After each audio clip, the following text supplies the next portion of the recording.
أعوذ بالله من الشيطان الرجيم. بسم الله الرحمن الرحیم. محترم حاضرین مجلس اور معزز ذمہ داران،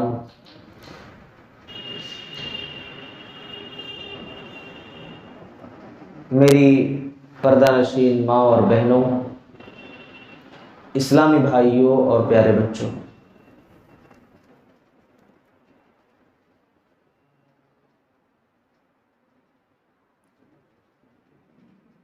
آواز تھوڑا سا بڑھا دیجیے. آواز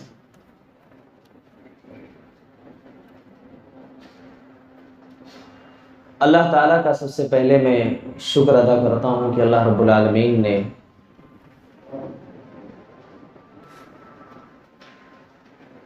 مجھے یہاں پر آنے کی توفیق عطا فرمائی.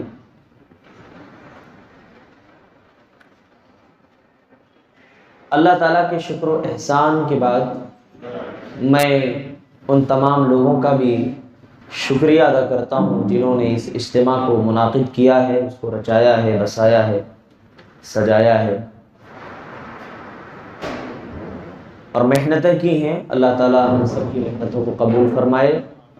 اللہ رب العالمین ہم سب کو حاسدین کے حسد سے، ماکرین کے مکر سے محفوظ فرمائے. اللہ تعالیٰ ہر طریقے کے شر اور فتنے سے، ہر طریقے کی وبا سے اللہ ہم سب کی حفاظت فرمائے. آمین تقبل یا رب العالمین. حضرات گرامی، یہ جو اجتماعات منعقد ہوتے ہیں، عام طور پر اس طریقے کے ہفتہ واری اجتماع کو لوگ اتنی اہمیت نہیں دیتے. یہاں پر موجود ہمارے جتنے بھی احباب ہیں، جتنے ہمارے بھائی ہیں، میں اللہ سے دعا کرتا ہوں کہ اللہ تعالیٰ ان تمام لوگوں کے بیٹھنے کو، ہم سب کے جمع ہونے کو قبول فرمائے، کہ ہم سب نے اپنی تمام تر مصروفیات، مشغولیات کو چھوڑ کر کے یہاں اللہ تعالیٰ کے اس گھر میں ہم نے حاضری دی، حاضر ہوئے اللہ اور اس کے رسول کی چند قیمتی باتوں کو سننے کے لیے. اللہ تعالیٰ ہم سب کو سننے اور اس پر عمل کرنے کی توفیق عطا فرمائے. آمین.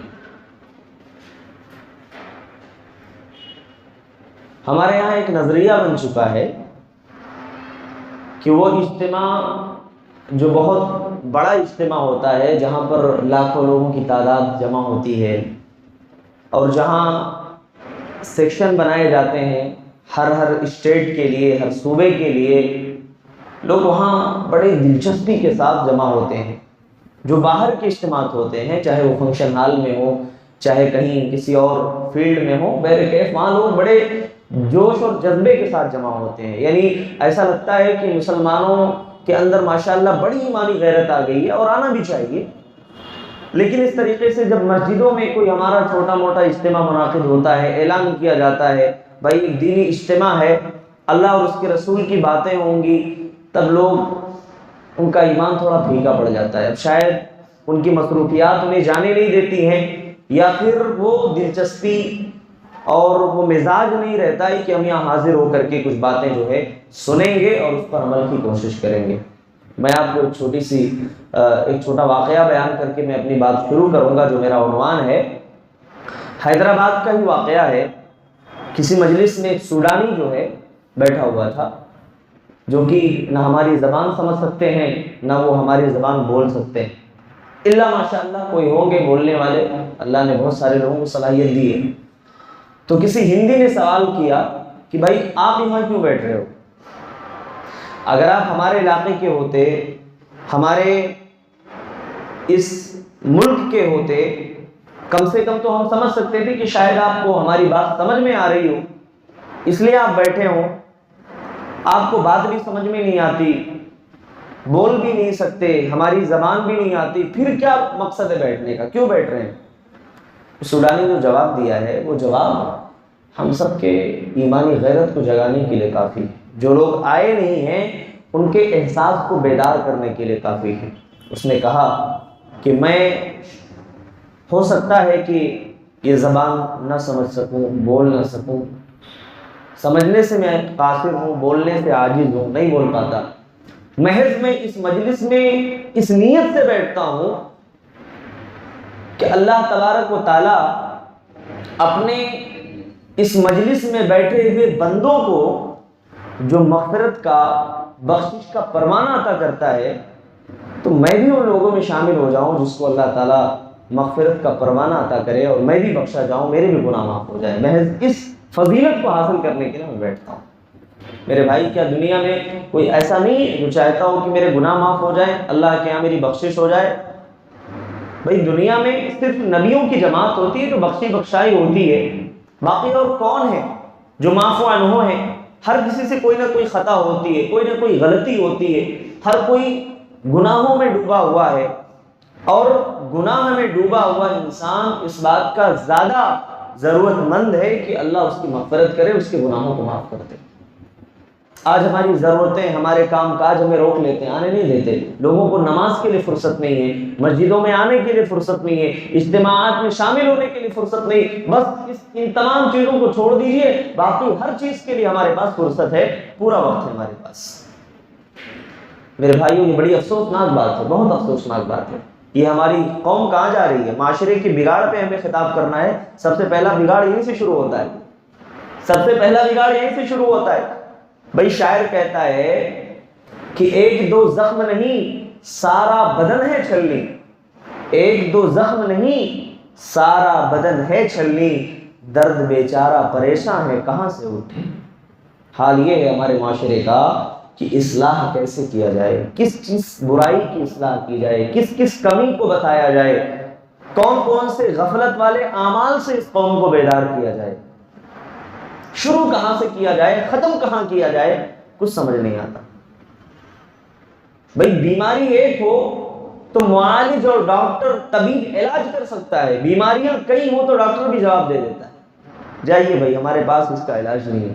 میرے بھائی آج ہمارے معاشرے کا حال تو بہت برا ہے، بد سے بدتر ہے، بگڑا ہوا معاشرہ ہے، اور اللہ کے رسول کے علم کے ہم وارث ہیں، اور اللہ کے رسول کے علم کو بتانے والے ہمیں، ہماری ذمہ داری عائد ہوتی ہے ہم بتائیں، اللہ کے رسول صلی اللہ علیہ وسلم کے پیغام کو پہنچائیں، اللہ کے رسول صلی اللہ علیہ وسلم کی باتیں لوگوں کے ذہن و دماغ میں ڈالنے کی کوشش کریں۔ میرے بھائیوں، ہمارے سماج کے اندر آج بہت ساری شکایتیں لوگ کرتے ہیں، ہمیں سکون نہیں ہے، اطمینان نہیں ہے، سماج سے چین و سکون ختم ہو چکا ہے، بدامنی آ گئی ہے، ہمارے بچے نافرمانیاں کر رہے ہیں، اولاد نافرمان ہے، بیوی نافرمان ہے، خاندان ایک دوسرے سے لڑ رہا ہے، اور اگر جمعیت و جماعت کی بات ہے تو اس میں بھی لڑائیاں چل رہی ہیں۔ ہر جگہ شیطان کہیں نہ کہیں ہمارے کاموں کو روکنے کے لیے، خیر کے کام کو روکنے کے لیے بہت بڑی رکاوٹ بیچ میں پیدا کرتا ہے، بہت بڑا شوشہ بیچ میں ڈالتا ہے، لوگوں کو توڑتا ہے، ان کے ٹکڑے ٹکڑے کرتا ہے، اور یہی شیطان کا مقصد ہے۔ میرے بھائیوں، اسی مقصد میں ہمیں اس کو کامیاب نہیں ہونے دینا ہے۔ برائیاں بہت ہیں، کس برائی کا ذکر کروں، مختصر وقت میں تو ان تمام کا ذکر نہیں ہو سکتا، لیکن کچھ ایسی ہائی لائٹ چیزیں ہیں ہمارے سماج کے اندر جو میں آپ کے سامنے رکھنے کی کوشش کروں گا۔ اس سے پہلے کہ میں اپنی بات آگے بڑھاؤں، ایک دو چیزیں میں آپ سے ذکر کرنا چاہتا ہوں۔ میرے بھائیوں، معاشرے کی اصلاح کرنے سے پہلے سب سے پہلی چیز ہم یہ جان لیں، سب سے پہلی چیز کہ ہمارے معاشرے میں ہم دوسروں کی اصلاح تو کرنا چاہتے ہیں مگر ہم خود کی اصلاح نہیں کرتے۔ یہ بہت بڑی کمی ہے، بہت بڑی کمی ہے۔ ہم اصلاح خود کی کریں پہلے، پھر دوسروں کی اصلاح کریں۔ ہمیں اپنی اصلاح کی بھی ضرورت ہے۔ عالم صاحب نے اگر تقریر کر دیا بھئی ایک مسلمان دوسرے مسلمان کے ساتھ اچھا سلوک کرے، اچھا برتاؤ کرے، تو یہاں پر معاف کیجئے گا بیٹھے ہوئے اکثر و بیشتر لوگ سوچیں گے ہاں بھائی ایک بھائی دوسرے بھائی کے ساتھ احسان کرے، ہمارا بھائی ہمارے ساتھ بڑا برا سلوک کر رہا ہے۔ کوئی کسی پر ظلم نہ کرے، تقریر سن لیا، ہاں اب یہ نہیں سوچیں گے نہیں ہم سے کہاں ظلم ہوا، ہم سے کہاں غلطی ہوئی، ہم سے کہاں کمی رہ گئی، ہم سوچیں گے نہیں فلاں آدمی تو بہت بڑا ظالم ہے۔ میرے بھائی، ہم سوچیں کہ ہم سب کچھ مل کر کے، سب نعمتیں پا کر کے ہم کتنے بڑے ظالم ہیں۔ میں آپ سے کہنا چاہتا ہوں، اللہ نے اس وقت جو نعمتیں ہم کو دی ہیں، اللہ کی قسم یہ نعمتیں آج سے سینکڑوں سال پہلے کے جو بادشاہ ہوا کرتے تھے، جو آرام دہ بستر، عیش و آرام کے کمرے ان کو میسر تھے، میں کہتا ہوں کہ ان سے اچھی لائف، ان سے بہتر کھانا اور پینا اور آرام و راحت کی چیزیں اللہ نے ہم کو دی ہیں، پھر بھی ہم اللہ کی نافرمانی کر رہے ہیں۔ آپ موازنہ کر لیجئے، آپ چلے جائیے مصر کے اندر اور دیکھیں وہاں جو قدیم آثار وہاں بادشاہوں کے موجود ہیں، جو فرعونوں کے جو ہے ان کے چارپائی، ان کے رہنے سہنے کی چیزیں، استعمال کی چیزیں وہاں موجود ہیں۔ میں نے خود دیکھا انٹرنیٹ کے اوپر کہ اس وقت کا جو بادشاہ تھا، جس پلنگ پر سوتا تھا، میرے بھائی آج اس سے بہترین صوفے کا پلنگ ہمارے پاس موجود ہے، ہم سو رہے ہیں، ہم آرام کر رہے ہیں۔ ہم کہتے ہیں کہ ہمارے اوپر بڑی مصیبتیں آتی ہیں، بڑا ظالم بادشاہ مسلط ہے۔ بھائی ظالم بادشاہ ایسے نہیں آتا، ظالم حکمراں ایسے نہیں آتا، ظالم آدمی کوئی مسلط ایسے نہیں ہو جاتا، کہیں نہ کہیں ہماری کمی ہوتی ہے۔ قرآن کیا کہتا ہے؟ آئیے قرآن سے پوچھتے ہیں۔ ظہر الفساد فی البر والبحر بما کسبت ایدی الناس، اے لوگو خشکی میں اور تری میں فساد ظاہر ہو چکا ہے، لوگوں کے کالے کرتوتوں کی وجہ سے، لوگوں کے بدعمالیوں کی وجہ سے۔ وَيَعْفُو عَن كَثِيرٍ، اور اللہ تو بہت سارے گناہوں کو مٹا دیتا ہے، بہت سارے گناہوں کو معاف کر دیتا ہے، بہت سارے گناہوں پر درگزر کر دیتا ہے، بخش دیتا ہے۔ میرے بھائیو آج دنیا میں مصیبتیں آ رہی ہیں، تکلیفیں آ رہی ہیں، اللہ کا عذاب آ رہا ہے تو ہمارے گناہوں کا یہ نتیجہ ہے۔ ابھی 2 سال بھی نہیں گزرا، سن 2019 اور 20 ہم سب نے اپنی آنکھوں سے دیکھا ہے کتنی آفتوں والا سال تھا، کتنی مصیبتوں والا سال تھا، غموں والا وہ سال تھا۔ ہم مسجد میں آنے کے لیے پریشان تھے، مگر آنے کی پرمیشن نہیں۔ مسجد میں نماز پڑھنے کے لیے ہم ترستے تھے، مگر نماز پڑھنے کی پرمیشن نہیں ہے۔ اللہ کے سامنے جھکنا چاہتے تھے، مسجد میں آنا چاہتے تھے، مگر رکاوٹ بن گئی۔ میرے بھائیوں وہ سال بھی ہم نے دیکھا کہ کتنے ایسے لوگ ہمارے آنکھوں کے سامنے اس دنیا سے چلے گئے، رخصت ہو گئے۔ ہم نے اپنے رشتہ داروں کو بھی جاتے ہوئے دیکھا، اپنے دوستوں کو بھی جاتے ہوئے دیکھا، جن کے ساتھ ہم عید کی خوشیاں منایا کرتے تھے۔ رمضان کے مہینے میں ہم ان کے ساتھ عبادتیں کیا کرتے تھے، ان کو بھی ہم نے اپنے آنکھوں کے سامنے دنیا میں مرتے ہوئے دیکھا، ان کی وفات بھی ہم نے دیکھی۔ نوجوان گئے دنیا سے، سب بہت سارے لوگ گئے، حزن و ملال والا سال تھا، مگر پھر بھی ہمارے کانوں تلے جو نہیں رہے، ہمارا احساس پھر بھی بیدار نہیں ہوتا، اور ہم لوگ سنتے بھی رہتے ہیں، نیوز چینلز کے ذریعے سے، خبروں کے ذریعے سے بات آتے رہتی ہے۔ اب ہو سکتا ہے تیسری لہر آ جائے، اللہ ہم سب کی حفاظت فرمائے، اللہ ہم سب کی حفاظت فرمائے کہ اس طریقے کی چیزیں جب سنتے ہیں پھر بھی ہم بیدار نہیں ہوتے کہ کم سے کم اب تو اصلاح کر لیں، کم سے کم اب تو سدھر جائے۔ میرے بھائی ایسا وقت گزرا ہے، لوگ ہمارے پاس فون کر کے پوچھا کرتے تھے، امام صاحب میں آ سکتا ہوں کیا نماز پڑھنے کے لیے؟ ایسا دور بھی آیا ہے، ایسا وقت بھی آیا ہے۔ آج اللہ نے ہم کو اور آپ کو آزادی دی، اپنے گھروں سے ہم باہر نکل سکتے ہیں، مسجد میں آ سکتے ہیں، اجتماعات میں شامل ہو سکتے ہیں، پھر بھی ہمارے پاس وقت نہیں، پھر بھی ہمارے پاس ٹائم نہیں۔ میرے بھائی اس سے بڑے افسوس کی بات کچھ نہیں ہو سکتی۔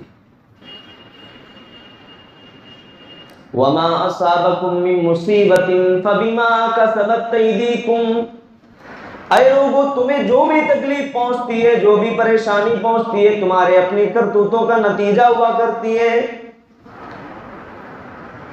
سفیان ثوری رحمت اللہ علیہ کا زمانہ ہے، لوگ ان کے پاس شکایتیں لے کر کے آتے ہیں کہ حجاج ابن یوسف بہت بڑا ظالم بادشاہ ہے، ہمارے اوپر مسلط کر دیا گیا ہے، ظلم کر رہا ہے، آپ کچھ حل تو بتا دیجئے، کوئی علاج تو بتا دیجئے اس کے ظلم سے، اس کی زیادتی سے ہم بچ جائیں۔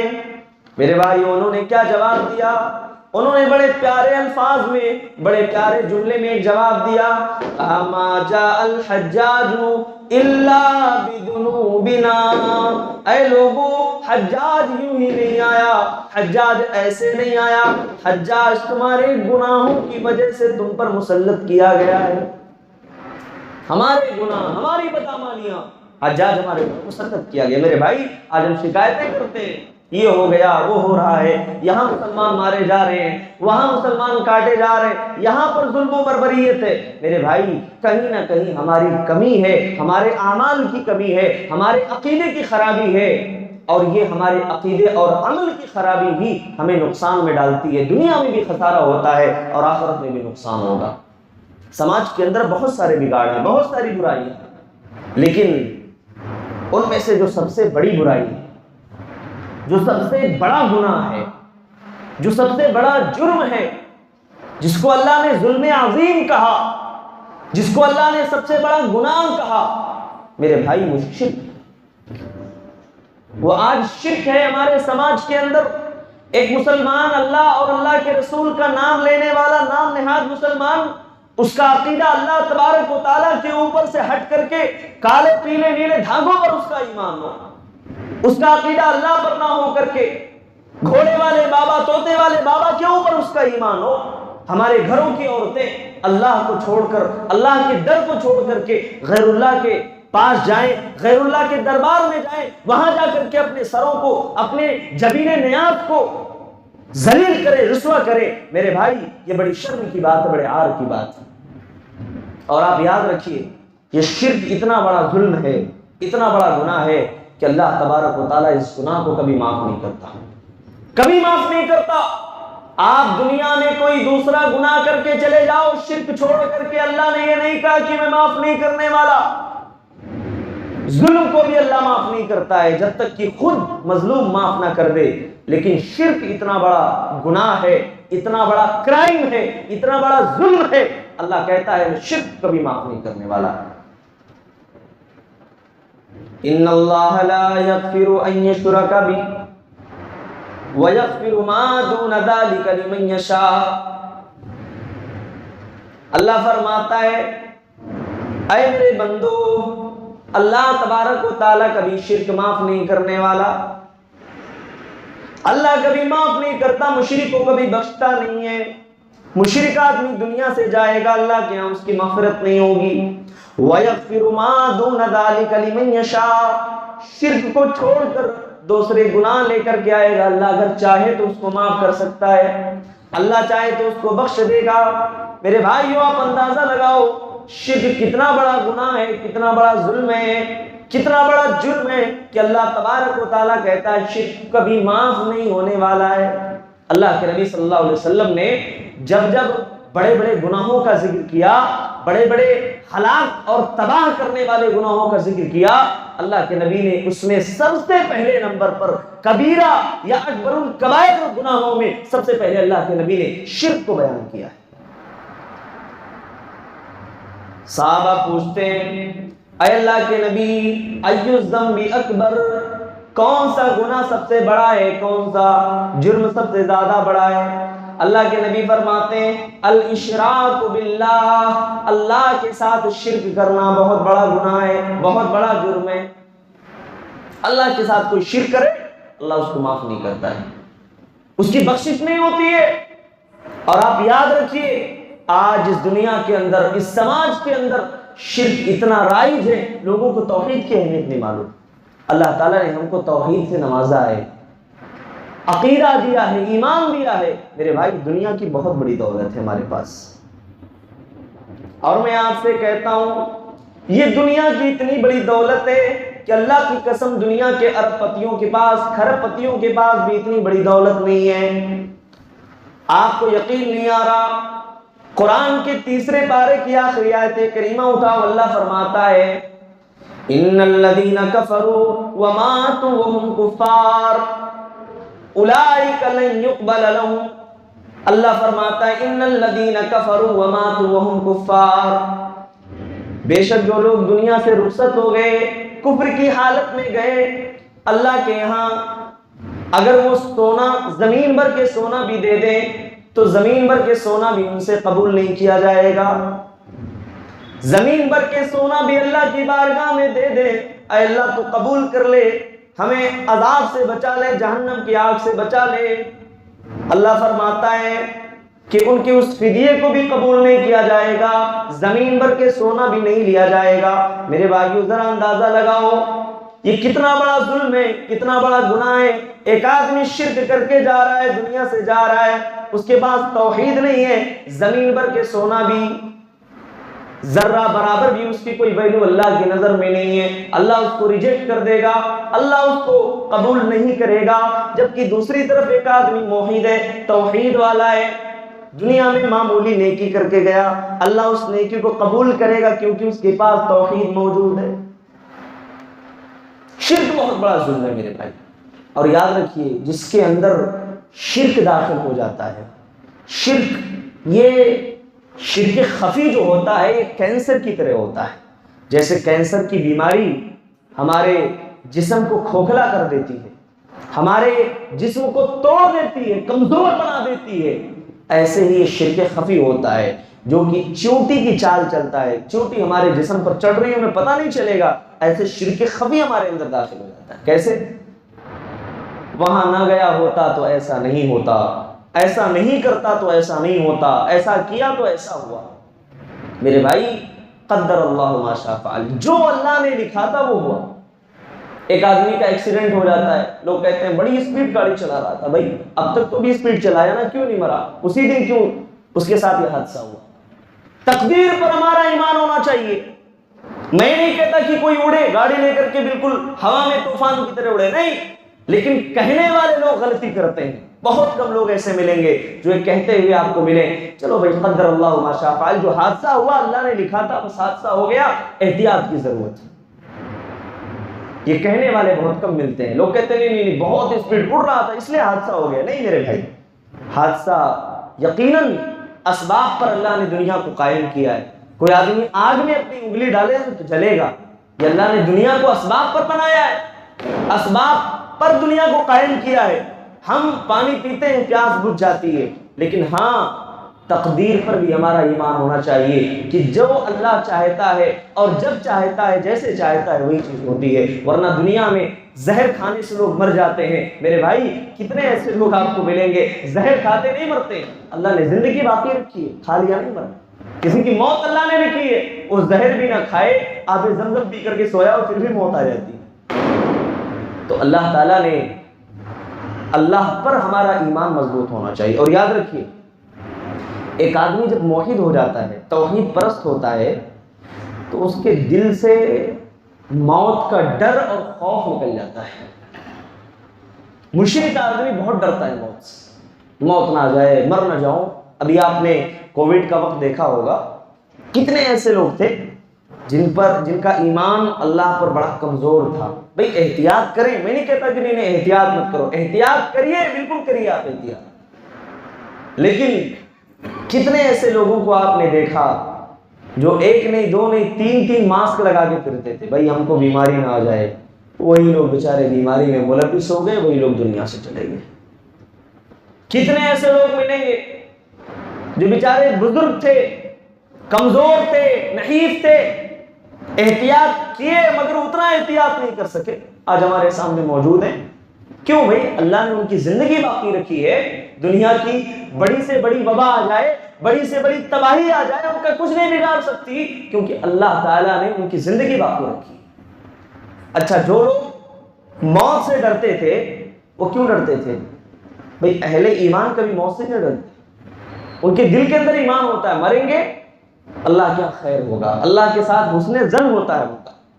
لیکن جو دنیا میں گناہوں میں ڈوبے ہوئے ہوتے ہیں، خطاؤں میں ڈوبے ہوئے ہوتے ہیں، موت سے ان کو بڑا ڈر لگتا ہے، موت سے خائف رہتے ہیں، کہیں مر نہ جائیں، کہیں موت نہ آ جائے، کہیں دنیا سے اچانک چلے نہ جائیں، ہمارے بچوں کا کیا ہوگا، ہماری بیوی کا کیا ہوگا، ہمارے خاندان کا کیا ہوگا۔ یہ ڈر، یہ خوف ہمیشہ ان کو ستاتا ہے، ہمیشہ ان کو الجھن میں ڈالتا ہے۔ مگر جو موحد ہوتا ہے، موحد کی تو بات ہی الگ ہے، موحد کبھی غمگین نہیں ہوتا، وہ دنیا سے جا رہا ہوتا ہے، اللہ کے فرشتے اس کو خوشخبری سناتے ہیں، اس کے غم کو دور کر دیتے ہیں۔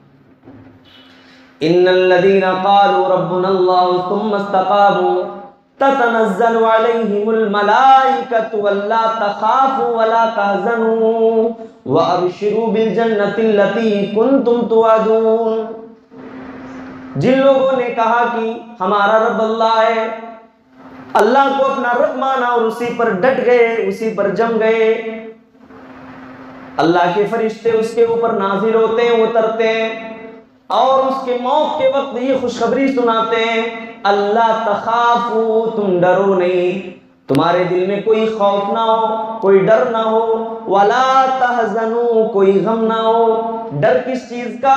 میں دنیا سے جا رہا ہوں، میرا کیا ہوگا، میں جہنم میں نہ چلا جاؤں، اللہ مجھے کہیں جہنم کے آگ میں نہ ڈال دے، کہیں سقر میں نہ ڈال دے، یہ بے چینی اس کے دل کے اندر رہتی ہے۔ اللہ فرماتا ہے جو میرے نیک بندے ہوتے ہیں، جو ایمان والے بندے ہوتے ہیں، اللہ کے فرشتے خوشخبری سناتے ہیں، اللہ تخافو، تم ڈرو نہیں، ولا تحزنو، تم غم نہ کرو۔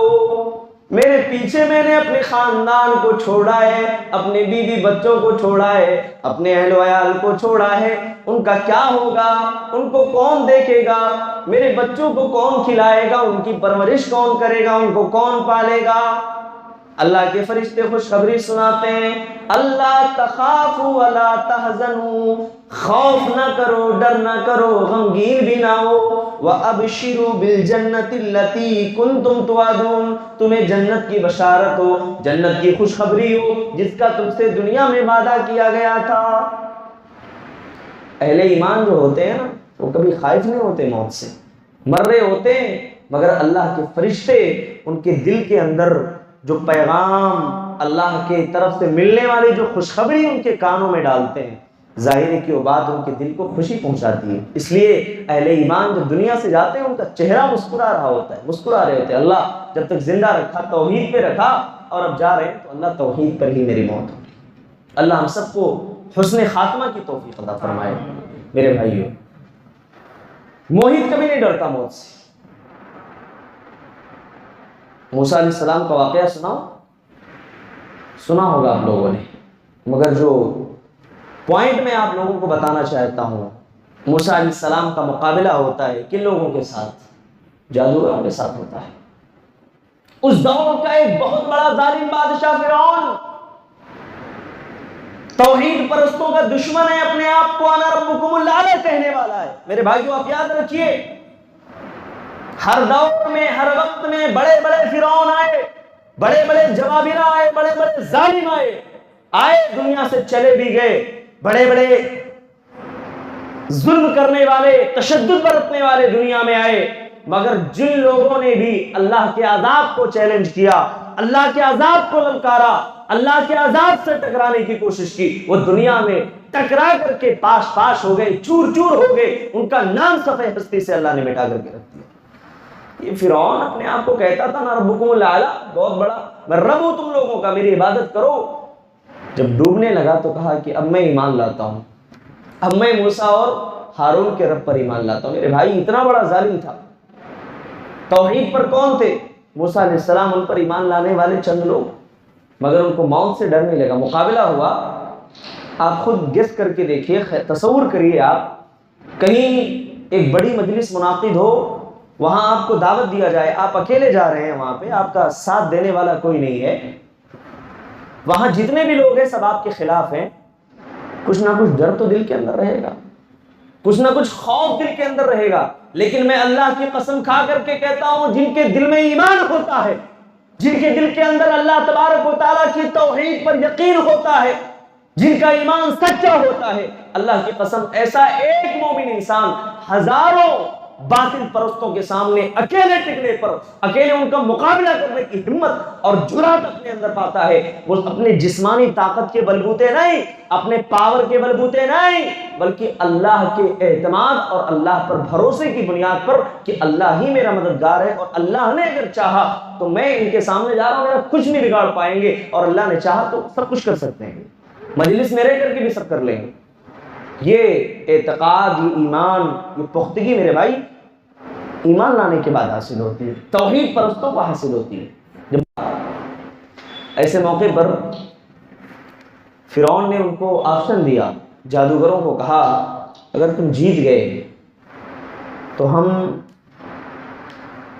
انعام کیا مانگتے ہو، تمہیں اپنا ہم قریبی بنا لیں گے، اس سے بڑا انعام کیا ہو سکتا ہے؟ بادشاہ یہ کہے بھئی تمہیں انعام کیا چاہیے؟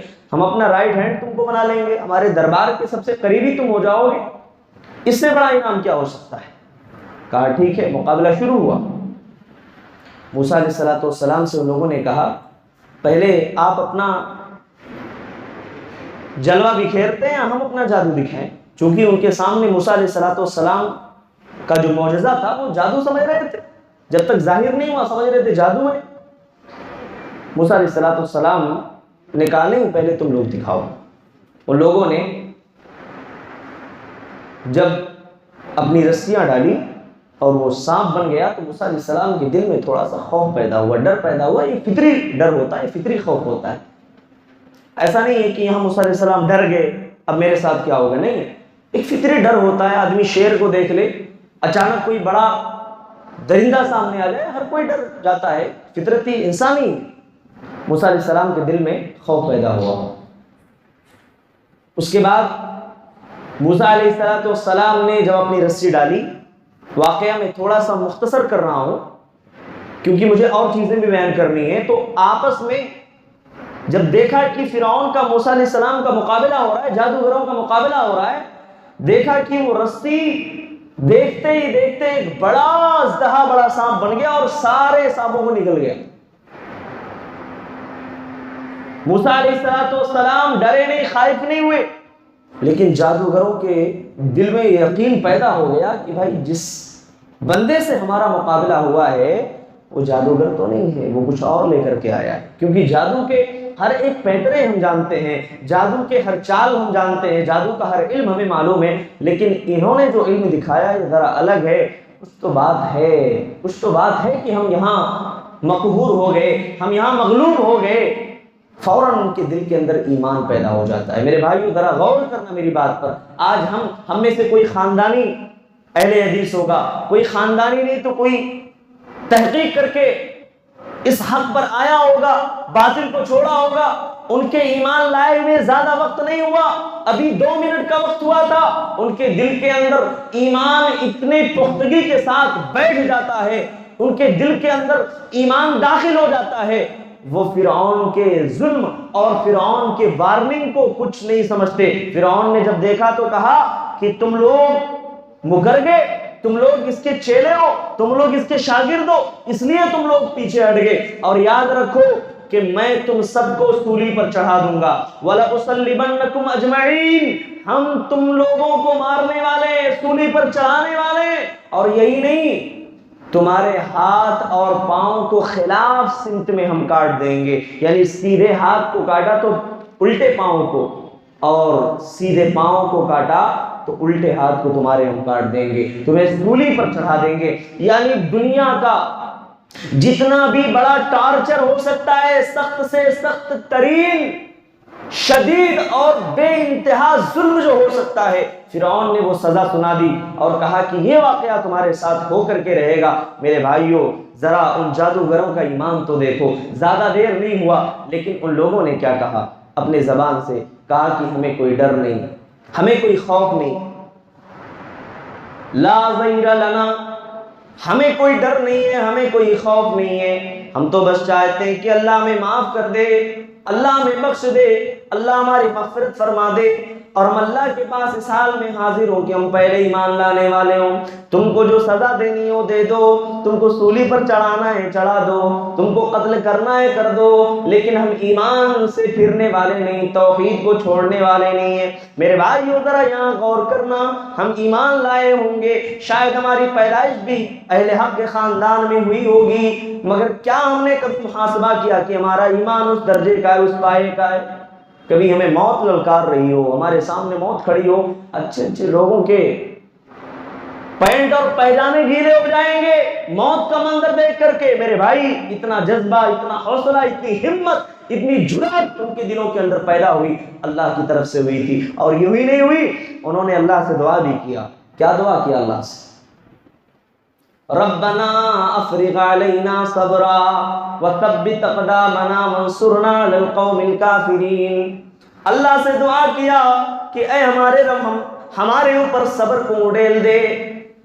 یہاں یہ نہیں کہا کہ اے اللہ ہمیں چھوٹا صبر دے، یعنی مختصر صبر دے، بلکہ کہا کہ اے اللہ صبر اڈیل دے، یعنی اس ظلم کے سامنے کم صبر سے کام نہیں چلنے والا، بہت بڑے صبر کی ضرورت ہوگی، بہت بڑے ثبات قدمی کی ضرورت ہوگی، بہت بڑے جرات اور ہمت کی ضرورت ہوگی۔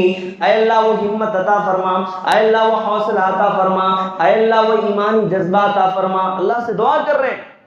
اس کا مطلب یہ ہوا کہ ایمان لانے کے بعد اس ایمان پر ڈٹے رہنے کے لیے، اس ایمان پر ثابت قدم رہنے کے لیے ہم کو بھی اللہ سے دعا کرنا چاہیے۔ اور اللہ کے رسول صلی اللہ علیہ وسلم دعا کیا کرتے تھے، یا مقلب القلوب، اے دلوں کو الٹنے پلٹنے والے، یا مصرف القلوب، اے دلوں کو پھیرنے والے، صرف قلبی علی طاعتک، میرے دل کو اپنی اطاعت کی طرف پھیر دے، یا مقلب القلوب ثبت قلبی علی دینک، اے دلوں کو الٹنے پلٹنے والے، میرے دل کو اپنے دین پر ثابت قدم کر دے۔ میرے پیارے رسول یہ دعا کیا کرتے تھے میرے بھائی۔ اپنے گریبان میں جھانک کر کے دیکھو، اپنے دل پر ہاتھ رکھ کے دیکھو، کتنی بار ہم نے یہ دعا کیا اللہ سے، کتنی بار ہم نے سجدے میں اللہ سے اپنے توحید کے حفاظت کی دعا کی ہے، کتنی بار ہم نے اپنے بچوں کو توحید سکھایا ہے، کتنی بار ہم نے اپنے بچوں کو توحید کی تعلیم دی ہے۔ آج توحید کی اہمیت کا اندازہ نہیں میرے بھائی، تو ہمارے سماج کا یہ سب سے بڑا جرم ہے شرک میرے بھائی، شرک۔ اور یہ شرک جو ہے معاشرے میں اس لیے پھیلتا ہے، اس کے پھیلنے کا سبب کیا ہے؟ اس کے پھیلنے کا سبب ہے لوگوں کے اندر کم علمی کا ہونا۔ یہ کم علمی، حق سے دوری، قرآن و حدیث سے دوری، یہ نتیجہ ہے کہ آج ہم نام نہاد مسلمانوں کو شرک میں ملوث کرتے ہیں۔ اس کا حل کیا ہے؟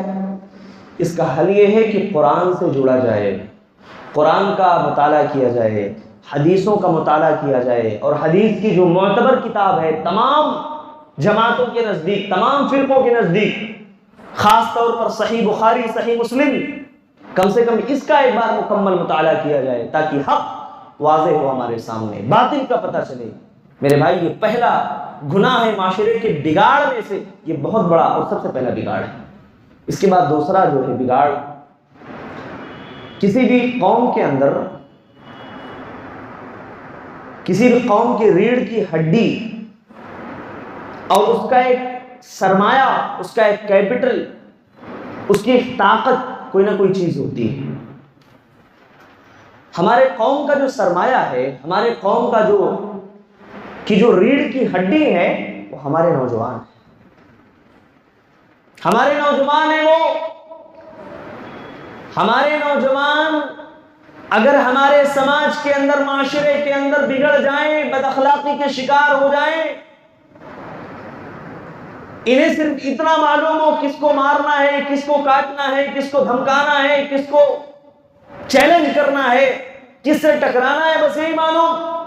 میرے بھائی جس قوم کے نوجوان بگڑ جائیں، جس قوم کے نوجوان بے مقصد ہو جائیں، جس قوم کے نوجوانوں کا مقصد صرف کھانا اور پینا ہو، سونا ہو، آرام کرنا ہو، اور انہیں اپنے جسم کی نمائش کرنی ہو، ایسا معاشرہ، ایسا سماج بہت جلدی بگڑ جاتا ہے، بہت جلدی ذلت و پستی کے عمیق گڑھے میں گر جاتا ہے۔ اور یاد رکھیے آج ہمارے قوم کے نوجوانوں کو ٹارگٹ کیا جا رہا ہے۔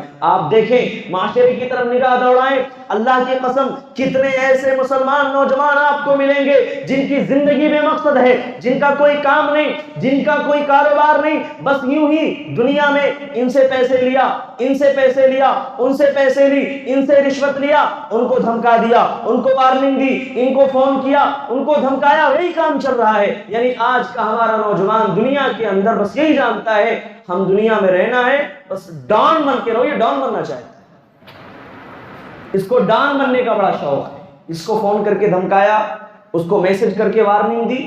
میرے نوجوان ساتھیوں، یہ چیز کام آنے والی نہیں ہے۔ دنیا میں بہت مٹھی بھر جماعت ہے عیسائیوں کی، کرسچنس کی، آپ دیکھ لیجیے، مگر مٹھی بھر ہے، پوری دنیا کو ہلانے کی طاقت رکھتے ہیں۔ کیوں؟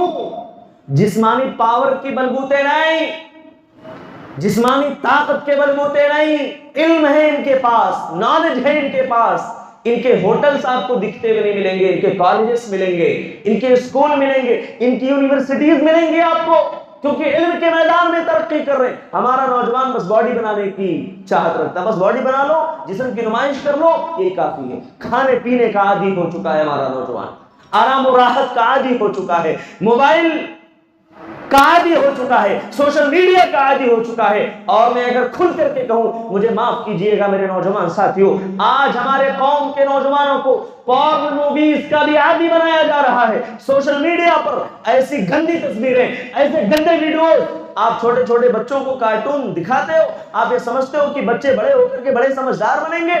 میرے بھائی سمجھدار نہیں بنیں گے۔ یوٹیوب کے اوپر ایڈز آتے رہتے ہیں، آپ 4 منٹ کی 5 منٹ کا کارٹون آپ بتاتے ہو، اس بیچ میں ایسے ایسے گندے ایڈ آتے ہیں جن کو دیکھ کر کے خود ہمارا سر شرم سے نیچے جھک جاتا ہے۔ چھوٹے بچوں کو ہم یہ دکھائیں اور پھر ان سے امید رکھیں ہمارا بڑا فرما بردار بچہ بنے گا، ماں باپ کی اطاعت کرنے والا بنے گا۔ میرے بھائی ایسا نہیں ہوتا دنیا میں۔ آپ جو بوئیں گے وہی کاٹیں گے۔ آپ درخت ببول کا لگائیں اور آم کی امید کریں، آم کا درخت لگا کر کے انگور کی تمنا رکھیں، تو دنیا میں ایسا نہیں ہوتا ہے۔ جو آپ کریں گے وہی آپ کو بھگتنا پڑے گا۔ آج آپ سروے کر لیجئے، معاشرے کی طرف ایک نگاہ دوڑا لیجئے، اللہ کی قسم مسلمان سب سے زیادہ نکمے اور بیکار اگر نوجوان کسی جماعت میں ملیں گے تو مسلمانوں کے قوم میں ملیں گے۔ اس کو تو صرف 2 بجے 3 بجے 4 بجے رات تک سوشل میڈیا پر، انٹرنیٹ پر، موبائل پر ناچ گانے، فحش فلمیں، گندی تصویریں دیکھنا، ان کے ساتھ افیئر کرنا، ان کے بچیوں کو چھیڑنا اور ان کے ساتھ غلط تعلقات بنانے کی کوشش کرنا، اور اس کے بعد دوپہر تک 12 بجے 1 بجے تک آرام سے ٹانگ پھیلا کے سوتے رہنا، یہی تو آتا ہے ہمارے نوجوانوں کو، اور کیا آتا ہے؟ میرے بھائی دوسرے قوم کے نوجوانوں کو آپ دیکھو، جب آپ فجر کی نماز کے لیے اٹھتے ہو، ان کو دین نہیں معلوم، ان کو عقیدہ نہیں معلوم، ان کو توحید نہیں معلوم، وہ اپنی دنیا میں اپنے سکسس کے لیے، جس کے لیے دنیا ہی سب کچھ ہے، وہ صبح واکنگ کرتے ہوئے نظر آئے گا، صبح جاگنگ کرتے ہوئے نظر آئے گا، دوڑتے ہوئے دکھائی دے گا، فیلڈ میں کہیں کھیلتے ہوئے نظر آئے گا، جسمانی ورزش کرتے ہوئے دکھے گا۔ یعنی وہ جسمانی ورزش بھی کرتا ہے، علم میں بھی آگے بڑھنے کی کوشش کرتا ہے۔ میرے بھائی آج اگر ہمیں افسوس ہو، اور یقیناً افسوس ہونا بھی چاہیے ہمارے معاشرے اور سماج کے اوپر، تو کوئی بعید بات نہیں ہے۔ ہم نے اپنی حفاظت کے لیے کیا انتظام کیے، اپنی حفاظت کے لیے کیا انتظامات کیے ہم نے؟ میرے بھائی جس قوم کے نوجوان بگڑ جائیں، جس قوم کے نوجوان نشہ کے عادی ہو جائیں، جس قوم کے نوجوان موبائل فون کے عادی ہو جائیں، جس قوم کے نوجوان گٹکا اور نشہ اور چیزوں کے عادی ہو جائیں، شراب کے عادی ہو جائیں، ایسے قوم کے اندر کبھی انقلاب نہیں آیا کرتا، ایسے قوم کے اندر کبھی انقلاب پیدا نہیں ہوتا۔ میرے بھائیوں کتنی ایسی خبریں دیکھنے کو ملی کہ فلاں بچہ گیم کا عادی ہو چکا تھا، پب جی کا عادی ہو چکا تھا، اور موبائل فون نہ ملنے کی صورت میں ماں کو مار ڈالا، باپ کا قتل کر دیا۔ میرے بھائی آج ہمارے سماج کے اندر اپنے ماں باپ کا قتل کرنے والے قاتل موجود ہیں اس معاشرے کے اندر۔ ایک نظر دوڑا کر کے دیکھیے، آپ ایک نظر دوڑائیے، ایسے قاتل کون پیدا کر رہے ہیں؟ ہم اور آپ پیدا کر رہے ہیں۔ اگر ایک ماں اپنے بچے کو کھانا کھلا رہی ہے، اس وقت تک بچہ کھانا نہیں کھاتا جب تک اس کے ہاتھ میں موبائل فون نہ دے دیا جائے۔ بھائی غلطی کس کی ہے؟ شروعات تو آپ نے کی، برائی تو آپ نے شروع کی، بچے کو موبائل کا عادی آپ نے بنایا۔ میری مائیں اور بہنیں بھی سنجیدگی کے ساتھ سنیں، شاید وہ بھی اپنے بچوں کو کھانا کھلاتی ہوں، موبائل فون دے دیتی ہوں کہ بچہ موبائل میں مصروف رہے گا، میں کھلاتے چلی جاؤں گی، بچہ زیادہ کھا لے گا۔ میرے بھائی کھانا تو زیادہ کھا سکتا ہے، مگر اس کی جسمانی اور ذہنی نشوونما جس انداز میں ہونی چاہیے اس انداز میں کبھی نہیں ہو سکتی۔ وہ بعد میں موبائل فون کا ہی عادی بنے گا۔ بچہ رو رہا ہو، ماں فون دے کر کے چپ کرانا جانتی ہے، بچہ ضد کر رہا ہو، باپ فون دے کر کے خاموش کرانا جانتا ہے۔ میرے بھائی آج ہم اور آپ خود اپنے سماج کو، اپنے معاشرے کو بگاڑ رہے ہیں۔ پہلی چیز یاد رکھیے، سماج کی اصلاح کرنی ہے، اپنی اصلاح کرنی پڑے گی، اپنے گھر سے شروع کرنا پڑے گا۔ ہم بہت شکایتیں کر لی، ہم فلاں کا بچہ ایسا ہے، فلاں کی بیٹی ایسی ہے، فلاں کی بیوی ایسی ہے، فلاں کا خاندان ایسا ہے۔ بھائی ہم اپنے گھر میں خود جھانک کر کے دیکھیں ہمارے بچے کیسے ہیں، ہماری بیٹیاں کیسی ہیں، ہم نے اپنے بچوں کو کتنا تہذیب سکھایا ہے، ہم نے اپنے بچوں کو کتنا علم دیا ہے، کتنا دینی علم دیا۔ ذمہ داری عائد ہوتی ہے ہمارے اور آپ کے اوپر۔ اللہ کے نبی صلی اللہ علیہ وسلم نے فرمایا تم میں سے ہر آدمی ذمہ دار ہوتا ہے اور اس سے قیامت کے دن اس کی ذمہ داری کے بارے میں پوچھا جائے گا۔ الا کلکم راع وکلکم مسئول عن رعیتہ، خبردار تم میں سے ہر آدمی ذمہ دار ہے اور اس سے اس کی ذمہ داری کے بارے میں سوال کیا جائے گا، پوچھا جائے گا۔ میرے بھائیو، ایک باپ اپنے بیٹوں کا ذمہ دار ہے، ایک ماں اپنے بیٹوں کی، اپنے بچوں کی ذمہ دار ہے۔ ہر ایک سے سوال کیا جائے گا، ہر ایک سے پوچھا جائے گا کیا سکھا رہے ہیں ہمارے نوجوان۔ یاد رکھیں، اللہ نے جوانی کی بڑی اہمیت قرار دی۔ اللہ تعالیٰ نے کہا کہ اس جوانی کی اتنی اہمیت ہے، اتنی افادیت ہے کہ اللہ کے ہاں ہمیں تمام عمر کا جہاں حساب دینا ہے، تمام عمر کا حساب دینا ہے، وہیں ہمیں اپنی جوانی کا بھی حساب الگ سے خاص طور پہ اللہ نے اس کا ذکر کیا۔ اور یاد رکھیے، جب تک ہم اپنے اللہ رب العالمین کے سامنے ان تمام سوالات کے 5 سوالات کے جوابات نہ دے دیں، ہمارے قدم وہاں ہل نہیں سکتے۔ یہ میں نہیں کہہ رہا ہوں، اللہ کے رسول صلی اللہ علیہ وسلم کی حدیث کہہ رہی ہے، لا تزول قدم ابن آدم من عند ربه حتى يسأل عن 5۔ ابن آدم کے قدم اللہ تبارک و تعالیٰ کے پاس اس وقت تک ہل نہیں پائیں گے جب تک کہ اس سے 5 چیزوں کے بارے میں پوچھ نہ لیا جائے، سوال نہ کر لیا جائے۔ عن عمره فيما افنى، اس کے عمر کے بارے میں پوچھا جائے گا، عمر کہاں بتائی، عمر کہاں گزارا۔ اللہ نے جوانی بھی دی تھی، بڑھاپا بھی دیا تھا، اس عمر کو کہاں گنوایا، حلال کمانے میں کہ حرام کمانے میں۔ وعن شبابه فيما ابلى، میرے نوجوان ساتھیوں، تمہاری جوانی کے بارے میں بھی پوچھا جائے گا۔ وعن شبابه، جوانی کے بارے میں سوال ہوگا کہ جوانی کو کہاں بتایا، اللہ کی عبادت میں گزارا یا جوانی کو دیوانی بنا دیا۔ تو آج اگر ہم نے اپنی جوانی کو بے مقصد گزارا ہے، بے حیائی میں گزارا ہے، برائیوں میں گزارا ہے، تو میرے بھائیوں، اللہ تبارک و تعالیٰ کے سامنے ہم جواب نہیں دے پائیں گے، اللہ کے سامنے لاجواب ہو جائیں گے اور اللہ کے یہاں پکڑے جائیں گے، حساب دینا پڑے گا۔ اسی لیے میں کہتا ہوں میرے نوجوان ساتھیوں، اپنی جوانی کو سمجھو، اس کی اہمیت کو سمجھو۔ اللہ تبارک و تعالیٰ کل قیامت کے دن اپنے عرش کے سائے میں بہت سارے لوگوں کو جگہ دے گا، 7 قسم کے لوگوں کو جگہ دے گا۔ ان میں وہ نوجوان بھی ہوگا جس نے اپنی جوانی عبادت میں گزاری، اللہ کی عبادت میں گزاری۔ اللہ کے نبی فرماتے ہیں وَشَابٌ نَشَا فِي عِبَادَةِ اللَّهِ، ایک ایسا نوجوان جس نے اپنی جوانی کو اللہ کی عبادت میں گزارا، اللہ رب العالمین اس کو اپنے عرش کا سایہ نصیب کرے گا۔ اللہ ہم سب کو اپنے عرش کا سایہ نصیب فرمائے۔ میرے بھائیو، تو کسی بھی قوم کے اندر اگر نوجوان بگڑ جائیں، نوجوان خراب ہو جائیں، وہ قوم بیکار ہو جاتی ہے، وہ قوم بیکار ہو جاتی ہے۔ آپ تاریخ اٹھا کر کے دیکھ لیجئے، اللہ کے نبی صلی اللہ علیہ وسلم نے 23 سال تک دعوت و تبلیغ کی، لوگوں کو اللہ کی طرف بلایا، اللہ کی طرف دعوت دی، اللہ کا پیغام سنایا۔ آپ کے ساتھ جڑنے والے جو صحابہ تھے، نوجوان تھے، نبی کی ٹیم میں شامل ہونے والے صحابہ تھے، نوجوان تھے۔ اسامہ بن زید رضی اللہ تعالیٰ عنہ، حضرت عثمان رضی اللہ تعالیٰ عنہ، حضرت علی رضی اللہ تعالیٰ عنہ، بڑے بڑے صحابہ کرام، پائے کے چوٹی کے صحابہ کرام، جنہوں نے اسلام کے پودوں کی جڑوں کو اپنی محنت سے، اپنی قد و کاوش سے سینچا ہے، اس کو پانی دیا ہے۔ ایسے نوجوان صحابہ تھے جنہوں نے انقلاب برپا کیا۔ میرے بھائیوں، آج ہمارے نوجوانوں کو بھی ضرورت ہے وہی انقلاب پیدا کرنے کی، وہی حوصلہ لانے کی، وہی جرأت و ہمت اپنے اندر لانے کی۔ قوم و سماج کے اندر بگاڑ نوجوانوں کا بھی بگاڑ ہے، تو ہمارے مائیں اور بہنیں ذرا معاف کریں۔ میرے بھائیوں، عورت کا بھی فتنہ بہت بڑا فتنہ ہے۔ کسی قوم کے اندر عورتیں بگڑ جائیں، عورتیں خراب ہو جائیں، بد اخلاق ہو جائیں، نافرمان ہو جائیں، اس معاشرے کے اندر سے خوبصورتی، اس معاشرے کے اندر سے امن اور چین ختم ہو جاتا ہے، سکون ختم ہو جاتا ہے۔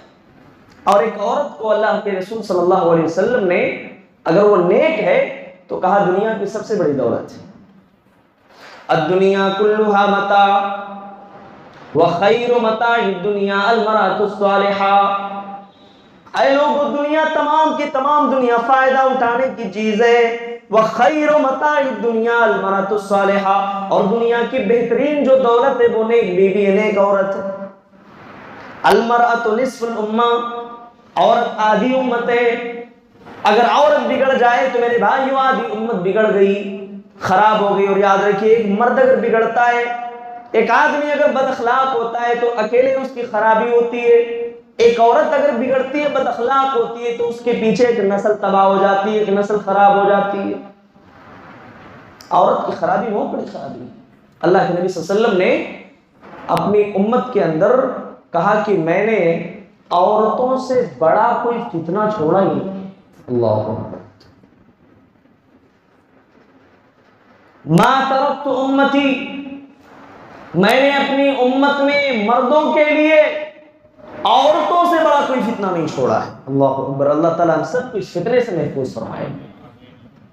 اور ایک حدیث کے اندر اللہ کے نبی صلی اللہ علیہ وسلم یہاں تک وضاحت کرتے ہیں کہ پوری دنیا جو ہم دیکھ رہے ہیں، پوری دنیا فائدہ اٹھانے کی چیز ہے، لیکن اس دنیا کے اندر اللہ نے کہا اس دنیا کے فتنے سے بھی بچنا ہے، اور کہا کہ عورت کے فتنے سے بھی بچنا ہے۔ اللہ کے نبی صلی اللہ علیہ وسلم فرماتے ہیں، یہ حدیث دیکھتے ہیں، ان الدنیا حلوۃ خضرۃ وان اللہ مستخلفکم فیہا فینظر کیف تعملون۔ کہا یہ دنیا سرسبز و شاداب ہے، یہ دنیا بڑی خوبصورت ہے، وان اللہ مستخلفکم فیہا فینظر کیف تعملون، اور اللہ اس دنیا میں تمہیں حاکم بنائے گا، تمہیں حکمراں بنائے گا، یہ دیکھنے کے لیے کہ کون بہترین عمل کرتا ہے۔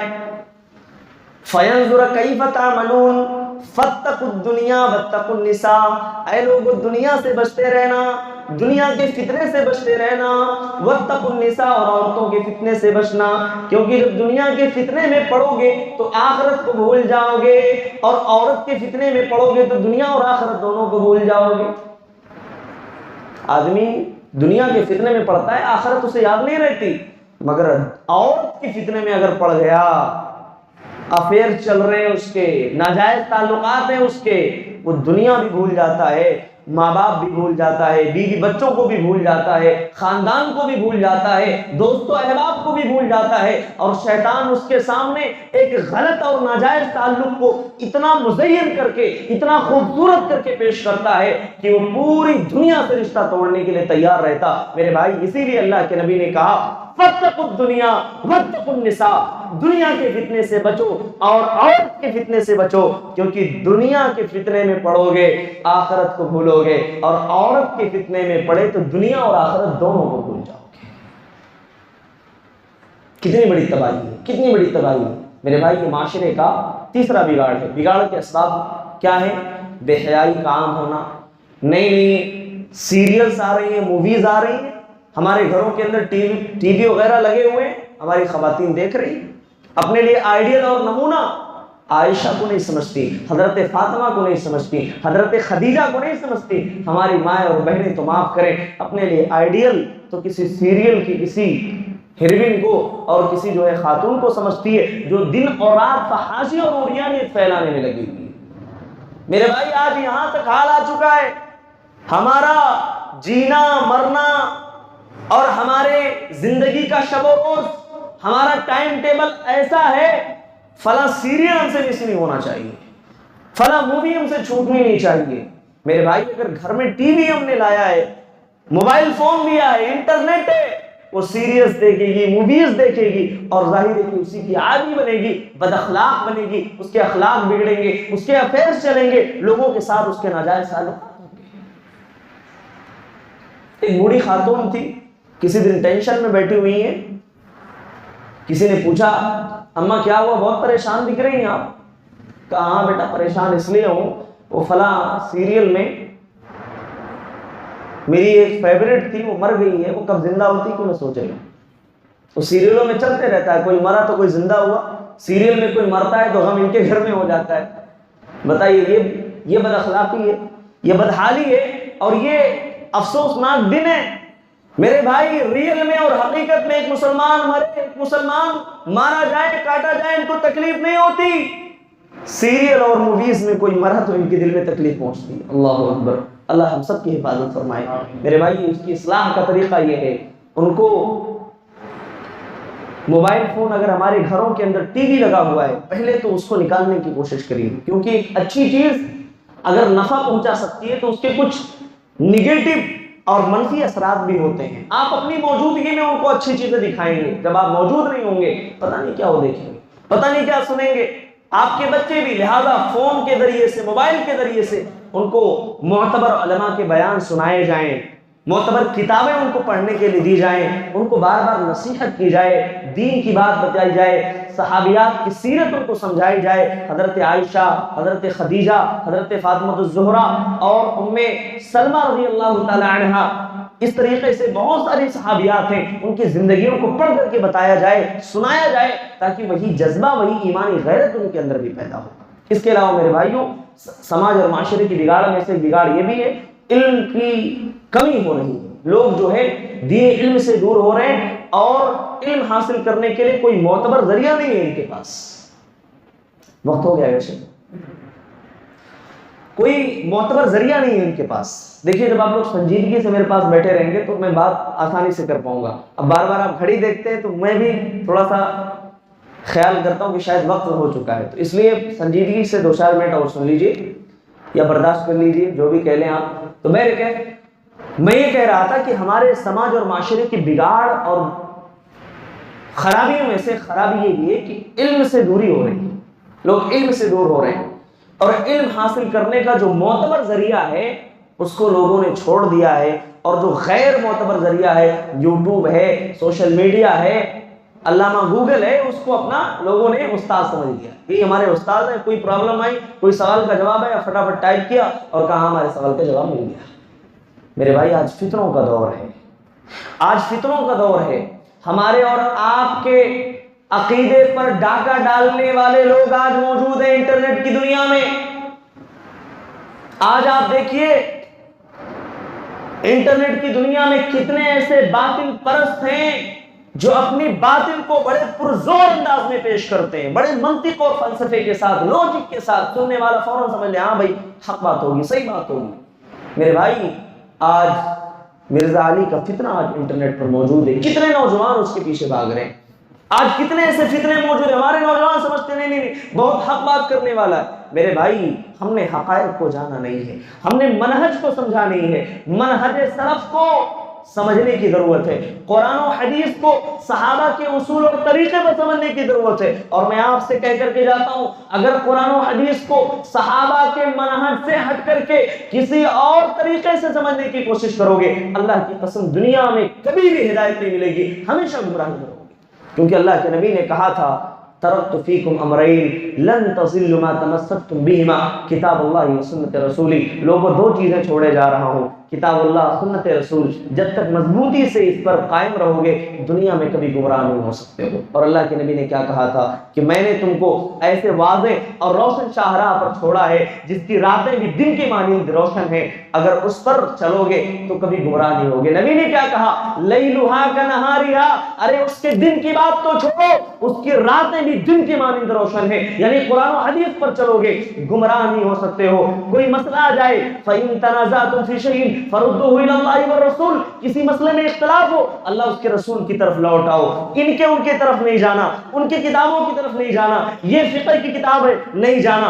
اللہ نے کیا کہا، رسول نے کیا کہا، حق کیا ہے، علماء حق نے کیا کہا، کیا ان کی باتیں قرآن و حدیث سے متضاد ہیں یا قرآن و حدیث کے موافق ہیں؟ میرے بھائیو آج علم سے جڑنے کی اور اہل علم سے جڑنے کی ضرورت ہے۔ علم سے دوری ہو رہی، علم سے اتنی دوری ہو کہ ہمارے گھر کے نوجوان کو اقامت دینا نہ آتا ہو، اذان دینا نہ آتا ہو، صبح و شام کی دعائیں نہ آتی ہوں، نماز کے بعد کے اذکار نہ معلوم ہو، باپ کا انتقال ہو گیا تو نماز جنازہ پڑھانا نہیں آتا، نماز جنازہ کی دعا نہیں آتی۔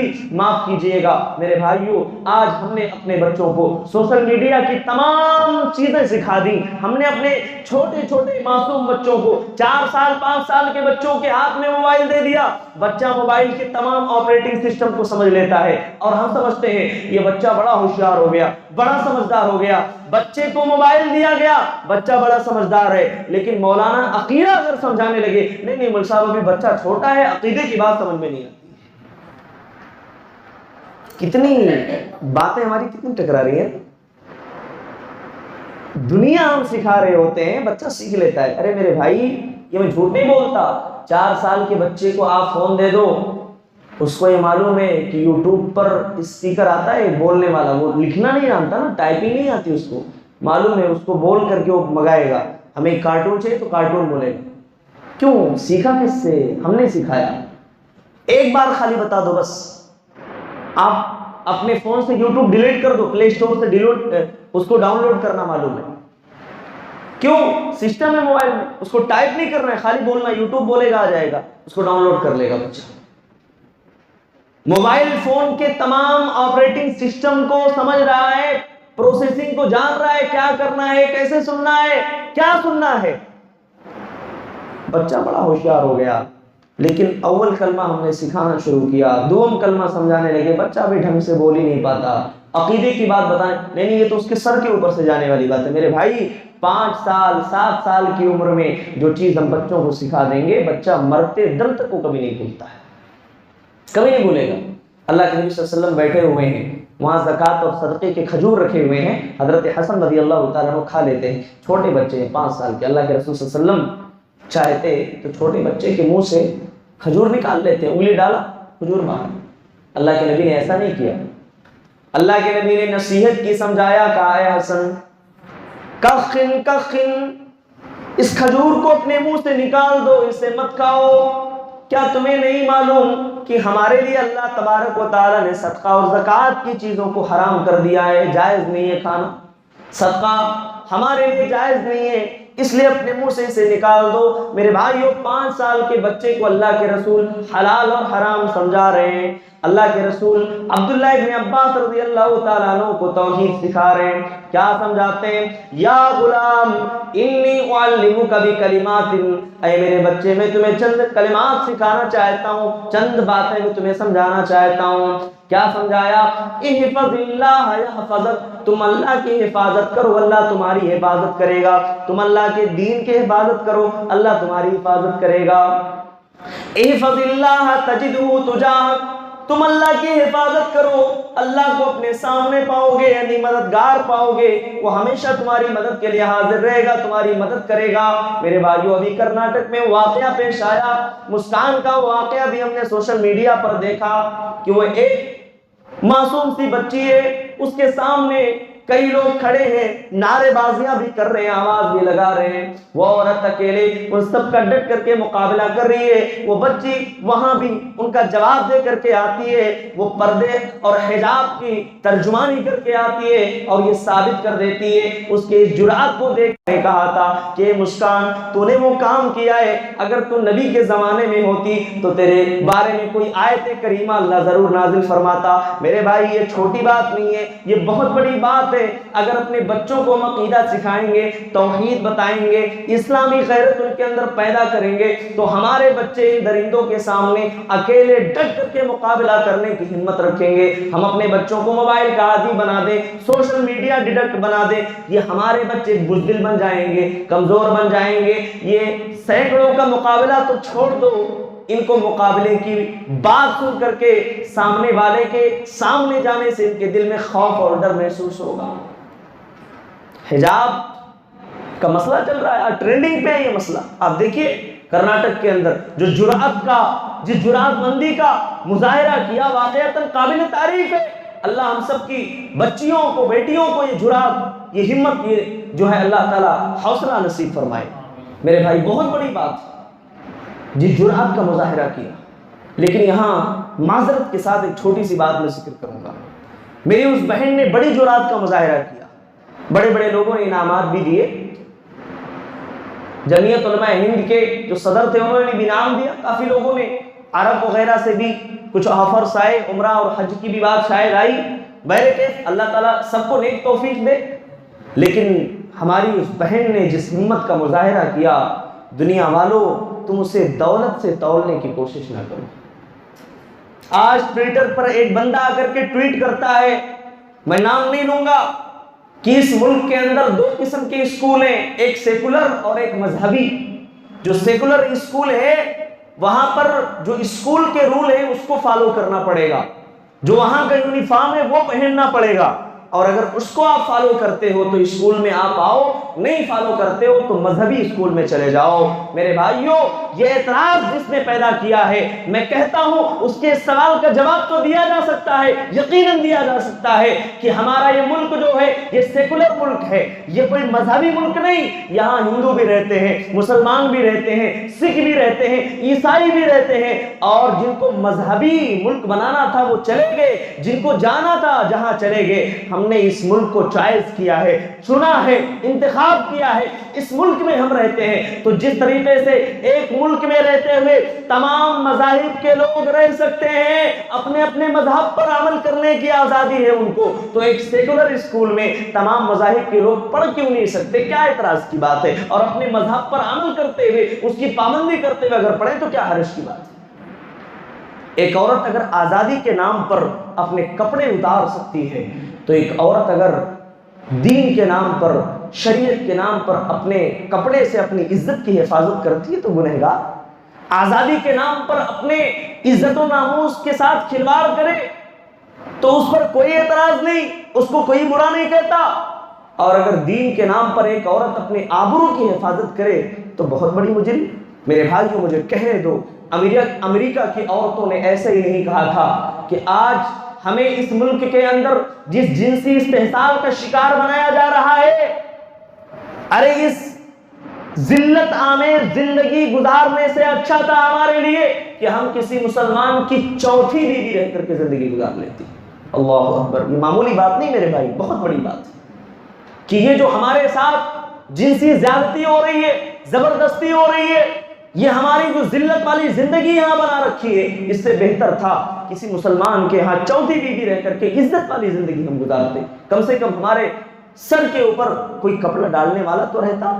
یہاں پورے درندے موجود ہیں جن کو تن کے اوپر کپڑا ڈالنا نہیں، کپڑا اتارنا آتا ہے۔ اللہ ان درندوں سے ہمارے معاشرے کی حفاظت فرمائے۔ میرے بھائیوں، وقت زیادہ ہو چکا ہے، میں انہیں چند کلمات کے ساتھ اپنی بات ختم کرتے ہوئے اللہ سے دعا کرتا ہوں، اللہ تعالیٰ ہمارے سماج اور معاشرے کے اندر جو بگاڑ ہے، اللہ اس بگاڑ کو دور فرمائے، اللہ ہم سب کی اصلاح فرمائے، اللہ ہمارے معاشرے کی اصلاح فرمائے۔ جتنے لوگ حاضر ہیں اللہ تعالیٰ ہم سب کے بیٹھنے کو قبول فرمائے۔ اللہ جب تک ہمیں زندہ رکھے، ایمان و اسلام پر باقی رکھے، اللہ جو ہمت، جو حوصلہ، جو ایمانی جذبہ ہماری اس مسکان بہن نے ظاہر کیا، اللہ تعالیٰ وہی ایمانی جذبہ ہم تمام لوگوں کی بہنوں بیٹیوں کو اللہ تو عطا فرما دے۔ الہ العالمین، ایمان و اسلام پر ہمیں تادم حیات زندہ رکھ، اسی پر ہمارا خاتمہ ہو، آمین تقبل یا رب العالمین، وآخر دعوانا الحمدللہ رب العالمین، والسلام علیکم ورحمۃ اللہ وبرکاتہ۔ اقول قولی ھذا واستغفر اللہ لی ولکم ولسائر المسلمین فاستغفروہ انہ هو الغفور الرحیم۔